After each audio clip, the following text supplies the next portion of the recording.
Social মিডিয়ায় একজন content creator এই পোস্টটি করেছেন।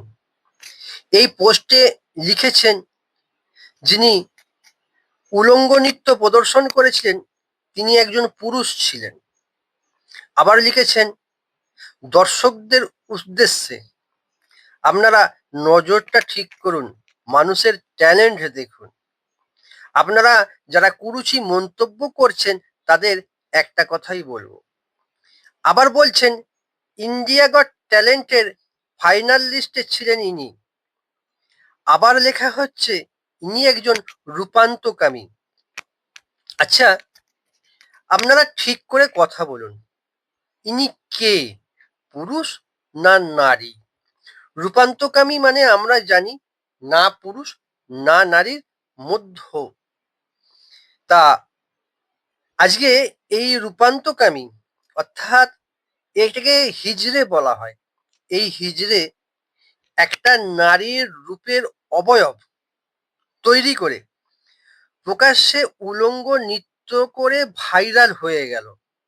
আজকে আমরা কুরুচি মন্তব্য করছি।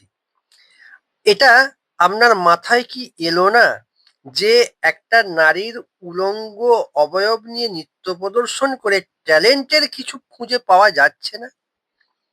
কারণ ইনি একজন হিজড়ে, এনাদের পেশাই হচ্ছে পয়সা আদায় করা।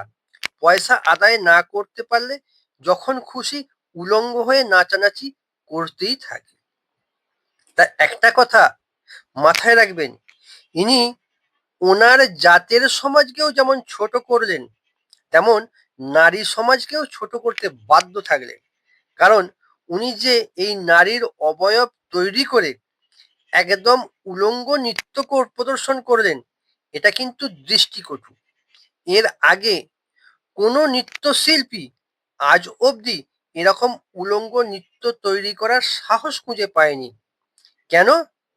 তাদের মধ্যে নৃত্যের একটা মাধুর্য ছিল মনের মধ্যে গাঁথা। আর এনার মধ্যে ট্যালেন্ট নয়, এনাদের পেশাই হচ্ছে উলঙ্গ হয়ে যাওয়া। তাই এখানে ট্যালেন্টের কিছু নেই। আর কুরুচিপূর্ণ মন্তব্য করতেই বাধ্য থাকবে মানুষ। কেন জানেন?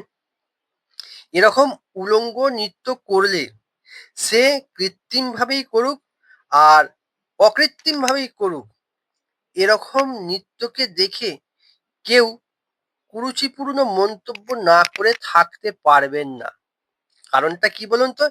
এর আগে অনেকে অনেক রকম ভাবে অনেক দেবদেবীকে নিয়ে নৃত্য প্রদর্শন করেছেন।